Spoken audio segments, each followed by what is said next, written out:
Good afternoon. We are watching our chances for rain as we start this afternoon with a high near 90 in Sioux Falls, 90 in Aberdeen, 91 in Pierre, and that best chance of rain in western South Dakota with a high of 82 in Rapid City. That chance of rain and thunderstorms does continue overnight with a low around 67 in Sioux Falls and Aberdeen, 68 in Pierre, and 64 in Rapid City. We'll take a closer look at this weekend with our more chances of rain coming up as we begin midday in KELOLAND. Live from KELOLAND Media Group, midday in KELOLAND. A local car collector adds a historic piece of machinery to his collection. Plus, former President Donald Trump is expected in federal court today where he will be formally charged. I'm Nicole D'Antonio with what else we can expect and arguments from his defense team. Good afternoon and thanks for having us in. Right now we are following breaking news. 6 members of Mitchell Post 18's Varsity Legion baseball team face rape charges. KELOLAND News has been following this story since late June. That's when the Varsity Legion baseball program was suspended after, quote, possible player misconduct. In July, the Attorney General's office confirmed that it was looking into complaints. The case was then handed over to the Pennington County State's Attorney's Office.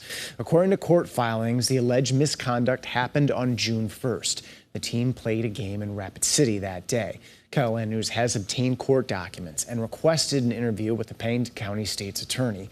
We will have much more on this developing story later today on KELOLAND News. Also new this midday, the Minnehaha County Sheriff's Office is asking for help finding a 33-year-old man accused of raping a child. According to court documents, Caleb Moran faces 3 counts of rape and 4 counts of sexual contact with a child.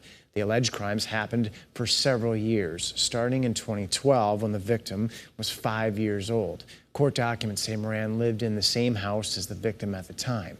If you have any information on his whereabouts, contact the Sheriff's Office. After an accident with a semi, a train derailed on Tuesday in rural Beadle County. According to the Huron Plainsman, a semi-tractor and trailer collided with the Rapid City Pier and Eastern Railroad train, which caused the derailment of several train cars and damage to the semi just east of Caver. South Dakota Highway Patrol and RCPE are investigating the crash. Turning now to weather, we're looking at the possibility of heavy rain West River, aren't we, Megan? Yes, we are. We actually have a flash flood watch starting this afternoon and into this weekend. Right now, mostly sunny skies and 80 degrees in Yankton. East winds are at 6 miles an hour. Here's a look at some of the rest of our temperatures. 87 in Sioux Falls, 87 in Mobridge, 86 in Phillip, and 71 degrees in Custer. We have thicker cloud cover over western South Dakota right now, and under those clouds we do have a few rain and thunder showers. Taking a closer look, we have a few thunder showers popping up to the south of Aberdeen. Those will slowly die down as we head into the afternoon. A few more thunder showers in northwestern South Dakota, just to the north and east of Bison, producing a little bit of lightning. For today, highs near 90 in Sioux Falls and Aberdeen, 91 in Pierre, and 82 in Rapid City. We have that chance of rain and thunderstorms starting this afternoon in western South Dakota. They will start moving to the east through central and into northeastern KELOLAND as we go through the afternoon. For this afternoon into this evening, we have a marginal risk of severe weather in southwestern South Dakota. Large hail and strong winds are going to be the main threats. For tonight, we'll keep partly cloudy skies around. We'll keep temperatures in the 60s with 67 in Sioux Falls, 67 in Aberdeen, 68 in Pierre, and 64 in Rapid City. We'll keep an eye on those rain and thunderstorm chances as we go into the overnight hours. Here is a look at that flash flood watch that starts today in western and south central South Dakota. The potential is there for very heavy rainfall that could cause flash flooding. Models are showing several inches of rain through the weekend.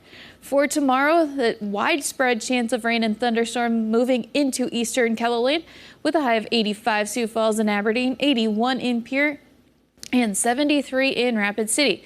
We'll take a closer look at the timing of these chances of rain and thunderstorms in just a little bit. Thank you, Megan. It may not be the biggest vehicle on the road, but some could argue it's the baddest. A Sioux Falls car collector ran across a unique find about 5 years ago. He purchased a Cold War armored car called a Ferret. He often drives it in parades or to car shows. The owner says this scout car patrolled the Berlin Wall. We checked with the curator of the Tank Museum in Britain, who says the Ferret was used all over the world after World War II. Looks like a baby tank, that's why I think people quite like the look of them and everything. But if you need something that's a bit beefier than a Land Rover or a Humvee, that seems to meet the bill. In tonight's Eye on KELOLAND at 10, we're going to meet the owner of the armored car and find out how he came to own a piece of history. Former U.S. President Donald Trump is expected to travel to Washington, D.C. today to make his first court appearance in a case surrounding his actions to overturn the 2020 presidential election. Nicole D'Antonio is at the federal courthouse in the nation's capital with details. Security is high outside the federal courthouse in Washington, D.C., where former President Donald Trump is expected to be arraigned this afternoon. Charging Donald J. Trump with conspiring to defraud the United States, conspiring to disenfranchise voters, and conspiring and attempting to obstruct an official proceeding. Trump is expected to plead not guilty to the charges, and the judge may impose travel restrictions. And we may get some indication from the judge, some admonitions to Trump not to pollute the jury pool, not to have incendiary statements. Trump posted on social media that he believes he can't receive a fair trial in Washington, D.C. He says he'll push to move the case to a more Trump-friendly state, such as West Virginia. Can you find 12 jurors who swear to tell the truth and will uphold their duty? They clearly can do that in D.C. That's where this case is totally venued. It is not moving. When the case goes to trial, Trump's lawyers plan to argue that his false claims about the election were not criminal. This is the first time that political speech has been criminalized in the history of the United States. It's the first time where a current president is using the criminal process to attack a former president on policy issues. They also plan to argue that Trump was just listening to his attorneys like Sidney Powell, Rudy Giuliani, and John Eastman. CBS News has learned they are likely some of the 6 co-conspirators cited in the indictment, but they have not been charged. Nicole D'Antonio, CBS News, Washington. Trump has sent out fundraising materials to supporters asking for their help in fighting the charges.